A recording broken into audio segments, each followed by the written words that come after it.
Ok, ça c'est ce qui était prévu. En réalité, qu'est-ce qui s'est passé? On a oublié le partenariat économique et on a oublié les 4 grands axes, énergie en particulier et agua, et on est resté dans des partenariats de type culturel, réduits à quelques programmes de coopération à vocation universitaire et culturelle dont je parlais tout à l'heure, c'est pas la peine de revenir là-dessus. Le deuxième vrai problème qui s'est posé concernant les flux migratoires, avec le processus de Barcelone, c'est qu'on a mis l'accent sur la circulation des biens et des marchandises, mais on a totalement mis de côté, du côté européen, la circulation des personnes. D'où les histoires de visa Schengen, etc. Et on a inventé, comme l'a fait le président Sarkozy en France, on a inventé l'immigration choisie, on a dit on va prendre les meilleurs, etc. Bon, ben, il faut se poser des questions. Là. Il n'est pas normal que des pays comme la France, l'Angleterre ou autres, ou le Canada, disent on veut bien que vous immigriez chez nous, mais on prend les meilleurs. Les jeunes, diplômés, que nous avons formés dans nos universités, dont on a fait des ingénieurs en informatique, en biologie, en microchimie, en ceci, en cela, et qu'après le Canada ou la France les prennent et ils disent c'est l'immigration choisie.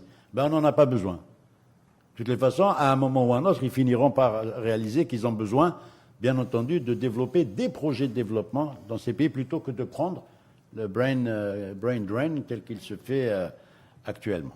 Bien, ça c'est la réalité. Alors là, juste, je voulais vous montrer concernant les soutiens qui avaient été apportés par l'Union européenne, les investissements directs dans les pays d'Europe centrale, les PECO, les pays d'Europe centrale et orientale. Lorsqu'on voit l'aide qui a été apportée à ces pays par l'Union européenne, vous voyez ici les diagrammes de 1995 à 2004, et en comparaison, on voit l'aide qui a été apportée dans les cas des programmes MEDA. Les programmes MEDA, c'était les programmes que l'Union européenne faisait à l'adresse des pays du Maghreb, en fait de la rive sud de la Méditerranée, de l'Égypte, de la Libye, du Maroc, de l'Algérie, de la Tunisie. On voit donc qu'il y a quand même une différence notoire. Et là, on se pose la question de savoir sur quelle base on veut développer ce partenariat euro-méditerranéen lorsqu'on voit les flux financiers qui correspondent aux flux migratoires d'un côté comme de l'autre. D'un côté, on met très peu d'argent, et d'un autre côté, on dit on veut prendre une immigration choisie, et donc on prend les meilleurs, mais on ne met pas d'argent pour aider ces pays à se développer. Donc ça, c'est la réalité. Première conclusion, 17 ans plus tard, après le processus de Barcelone, lorsqu'on analyse les IDE, c'est-à-dire le nombre des investissements directs étrangers au niveau des pays de la rive sud méditerranéenne, ceux-ci sont totalement insignifiants. Donc, résultat des courses, peanuts. Il ne s'est rien passé depuis 17 ans, on est en train de tourner en rond. Ces investissements se rendent principalement vers le secteur de l'énergie et touchent très peu le secteur industriel, et donc ça continue à favoriser les flux migratoires. Alors, ça c'est la triste réalité, mais j'avais dit au début de mon intervention que j'allais être optimiste. Il y a maintenant des perspectives qu'on peut prendre en considération et aller vers d'autres visions, qui ne sont pas celles des politiques. Mais ça, il faut le dire aussi, c'est une autre forme de prise en charge. We forget that the Mediterranean area is a very beautiful place.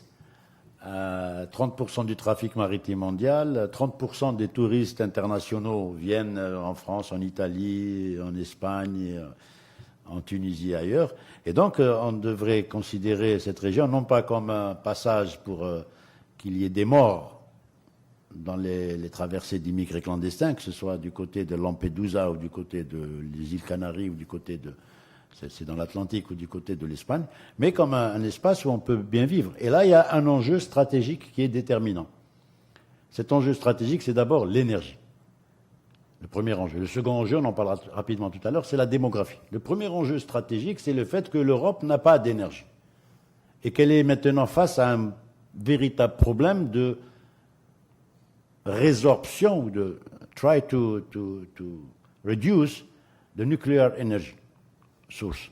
Et donc, il y a nécessité d'aller chercher ailleurs de l'énergie. Or, juste en face de Barcelone, là-bas au sud, il y a la plus grande énergie qui puisse exister, qui peut arroser toute l'humanité pendant des siècles. C'est l'énergie solaire. Et donc, on va y venir.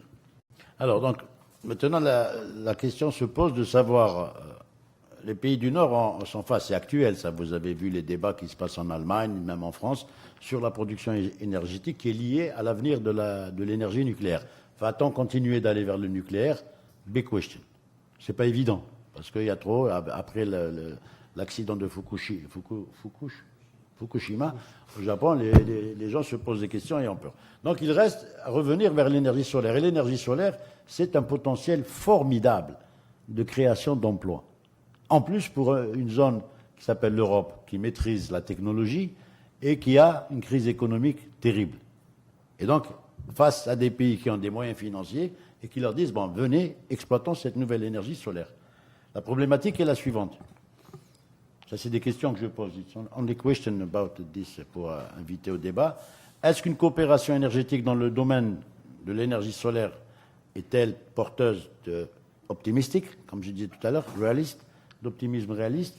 Est-ce que la crise économique qui est actuellement en Europe et qui va, en fait, on l'appelle la crise, mais ce n'est pas une crise, s'il y a des économistes parmi vous, vous savez très bien que c'est un problème de changement structurel de l'économie des pays d'Europe. Dans les médias ou bien le discours politique veut bien faire parler de crise financière, crise économique, mais en fait, il y a un changement structurel de l'économie qui s'installe, et il y a en face un changement structurel dans les systèmes politiques des pays du sud de la Méditerranée avec le printemps arabe. Est-ce qu'on peut donc, la dernière question que je pose, est-ce qu'on peut imaginer un revamping des partenariats? Revamping, comme on dit en anglais, lorsque vous savez, dans les industries pétrolières, lorsqu'on met en place une raffinerie, au bout de 20 ans, il faut faire du revamping, il faut la moderniser. Il faut changer tous ces équipements. Est-ce qu'on peut imaginer un revamping de ces fameux partenariats qu'avait mis en place le processus de Barcelone avec les échecs qui ont été connus?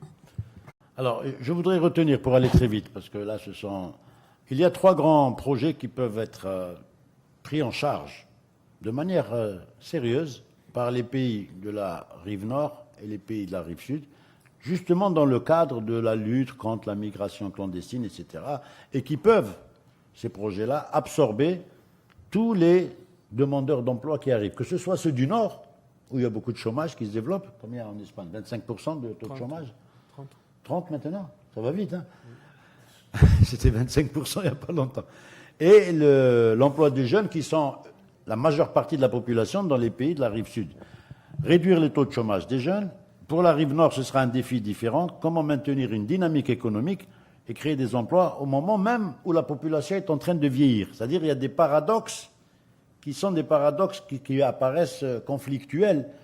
Au nord, une population qui vieillit, mais avec une économie qui faiblit.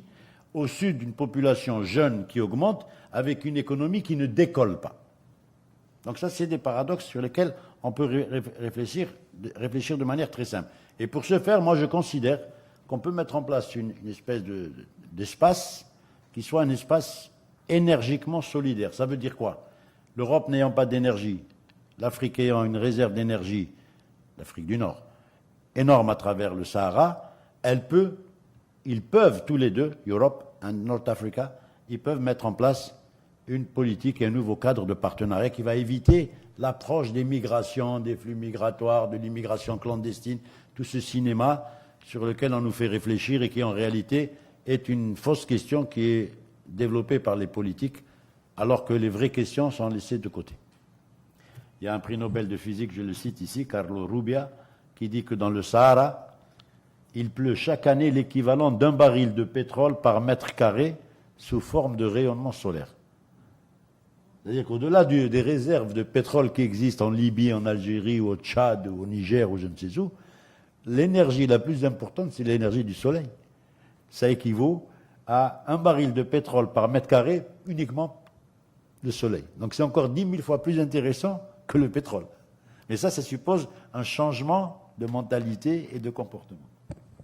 Le final, le projet Medgaz. J'ai pris ces 3 exemples, c'est tout, mais on peut en prendre d'autres. Le projet Medgaz, bon, je suppose que vous en avez entendu parler, c'est un grand projet, un vaste projet entre l'Europe et l'Algérie en particulier. L'Algérie est un immense réservoir de gaz naturel pour transporter du gaz naturel d'Algérie via Almeria, traversant l'Espagne, alimenter toute l'Espagne, le Portugal et ensuite la France, l'Allemagne, etc. Donc ça aussi, c'est un 3e projet Lui, il a démarré, il existe déjà, il regroupe CEPSA, Endesa, Iberdrola et GDF Suez, et le gazoduc Algérie-Europe qui va passer par l'Espagne. Bon, je vais montrer une carte, ça va être plus rapide. Voilà. Il vient de Hassi Messaoud, qui est ici, dans le désert algérien. Il est fini, hein, il a démarré. Hein. Je suppose que vous avez suivi l'opération. Ça, c'est le Marruecos, le Maroc, ça, c'est l'Algérie. Hassi Messaoud, c'est le plus grand gisement de gaz qui existe. Il y en a d'autres un peu plus au sud qu'on vient de découvrir, aussi importants, sinon plus importants que Hassi Rmel. Il va de Hassi Rmel jusqu'à Benissaf. De Benissaf, il y a un gazoduc sous-marin qui a été créé avec les Espagnols. Donc on revient à l'histoire de la technologie. Et pendant des années, beaucoup d'Espagnols ont travaillé, d'ingénieurs espagnols ont travaillé dans cette région. Et le gaz arrive à Almeria. On a choisi la ville d'Almeria parce que c'est la zone la plus enclavée d'Espagne qui n'a pas de gaz naturel. Et de là, bien entendu, ce gaz va être transporté à travers l'Espagne jusqu'à la France, l'Allemagne, la Belgique, etc. Et le Portugal, bien entendu. Il y a un autre, ça c'est un autre gazoduc qui passe par le Maroc pour alimenter nos voisins marocains et qui débouche à Cordoba. Donc ça c'est le troisième et dernier projet que je voulais citer, qui sont des projets très lourds, très intéressants, très producteurs d'emplois et qui créent des liens solides et des liens importants entre les deux rives de la Méditerranée, donc dans le partenariat, dans ce qu'on appelle le partenariat euro-méditerranéen. C'est pas la peine que je vienne sur les bénéfices pour la ville d'Almeria, ça c'est en plus. L'Algérie donc va permettre d'alimenter pendant des années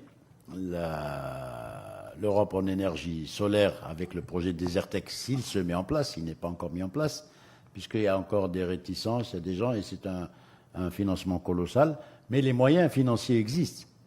Les moyens financiers existent, ne serait-ce que du côté de la Méditerranée. Là, j'ai donné quelques chiffres, les hydrocarbures, ne serait-ce que pour l'Algérie, représentent en 2011 74 milliards d'exportations de dollars chaque année, et les réserves de change actuellement d'un pays comme l'Algérie s'élèvent à plus de 200 milliards de dollars, dont elle ne sait pas très bien quoi faire, parce qu'on a fait appel à nos amis espagnols pour faire des métros, des tramways, pour faire des...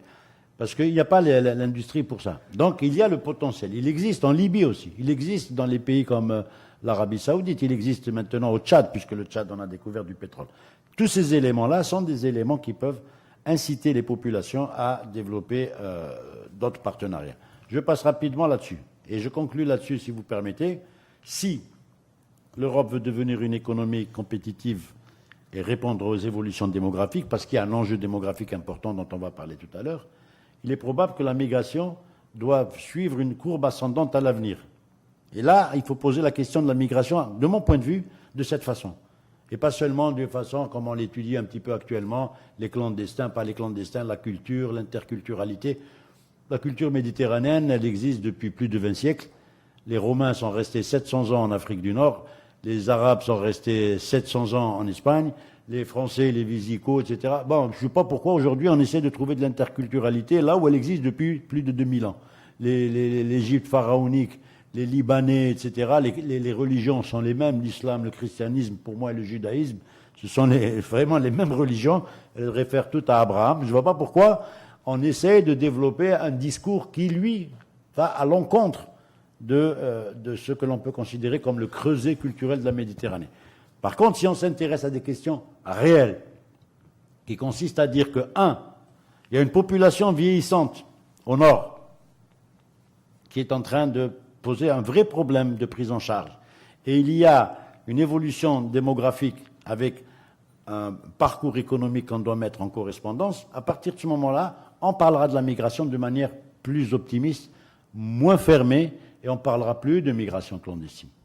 On parlera de migration qui enrichit, qui développe et qui permet d'associer à long terme une transition démographique difficile pour les pays du Nord et une migration qui est une donnée incontournable. Ça, c'est un premier facteur de tension. Une population qui vieillit, une population jeune en face, au sud, et qui, elle, constitue un réservoir d'actifs, mais au Nord, il n'y en a plus. Donc il ne faut pas aussi raconter des histoires par les politiques et dire qu'il va falloir limiter la migration. Ce n'est pas vrai. Ils racontent des choses fausses. Alors je vous donne juste ici un graphe qui montre la population active qui décline au nord et qui s'accroît au sud. Si vous comparez le more developed regions, vous voyez la population qui descend ici, et vous comparez les populations des pays pauvres, ça augmente de plus en plus. Ici en bleu, vous voyez l'Europe l'Europe qui est en train de vieillir à un rythme accéléré.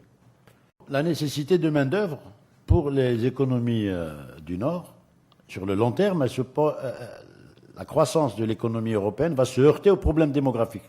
Dans les 20 ans, les 25 ans à venir, il n'y aura pas de main-d'œuvre pour travailler. Donc, nécessité de faire appel à des apports démographiques. Les politiques migratoires qui continuent à être axées sur la minimisation des flux sont des politiques migratoires qui risquent de contribuer davantage à la chute des économies européennes. Et cette chute, elle est liée au déclin démographique qui se fait essentiellement par le recul de l'âge de la retraite, à moins de pousser, comme j'ai dit tout à l'heure, la retraite à 80 ans. Ce qui me semble, ça va venir peut-être un jour. On se regarde, lui et moi. Les hommes politiques européens, comme Angela Merkel, ils vont dire qu'il va falloir prendre la retraite à 67, à 70, à 80 ans un jour. Donc, deuxième nécessité, si on veut être dans une relation gagnant-gagnant, if we want to stay in a win-win relation, we need to share. Nous devons partager. Aujourd'hui, malheureusement, la Méditerranée, c'est un espace qui est mal partagé. On considère que c'est une mare nostrum, comme on dit, mais en réalité, elle est très mal partagée. Donc l'énergie peut être un facteur qui va mettre au cœur des problématiques politiques de la région et résoudre les inégalités nord-sud. Maintenant, ça se met en place. Mais ça demande un travail des opinions, des peuples, et pas des hommes politiques ou des intérêts, parce que souvent les intérêts des gouvernants ne sont pas les intérêts des populations. Donc aujourd'hui, si on veut que l'espace soit mieux partagé qu'il ne l'est actuellement, peut-être faudra-t-il que les peuples s'investissent davantage et disent aux hommes politiques ce qu'ils doivent faire et non pas attendre quand on voit les 3 projets dont je vous ai parlé. Les investissements qui seront nécessaires, s'ils ne sont pas réalisés comme on l'a vu dans les programmes PECO avec les programmes MEDA, la sécurité des approvisionnements, la croissance de l'économie régionale et l'intégrité environnementale continueront d'être menacées. Et ce n'est pas quelques bateaux qui vont traverser le détroit de Gibraltar ou qui vont aller à Lampedusa en Italie qui vont changer la donne. Ça, c'est bien sûr, we focus on that kind of events. But the reality is not here. Or the future is not here. The future is not when on bunkérise, on a bunkérisé l'espace Schengen et on considère qu'on est dans le droit chemin, mais la facture sera très lourde à payer si on continue sur ce chemin. D'où la nécessité de need to share. Voilà, donc on pourrait aller vers une nouvelle, je conclus là-dessus, une convergence méditerranéenne qui se base sur une conception en termes d'intérêt national et qui devrait se focaliser sur des projets communs, comme ceux que j'ai cités, Desertec, Medgrid ou Medgaz, et qui vont être faits en faveur des peuples de cette région.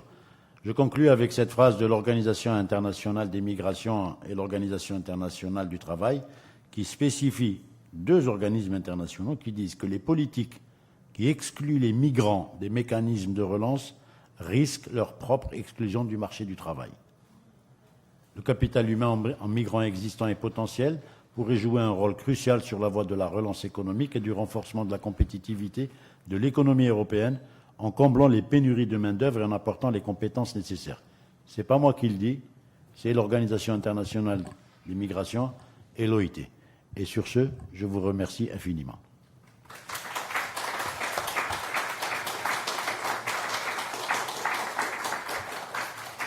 Pour ceux que ça intéresse, j'ai juste mis quelques petites références. Je conseille vivement aux gens qui sont intéressés par ces questions cet ouvrage en collectif qui a été fait, qui s'appelle « Demain la Méditerranée, scénario et projection à 2030 », qui est fait par l'IPMED, l'Institut de prospective économique du monde méditerranéen.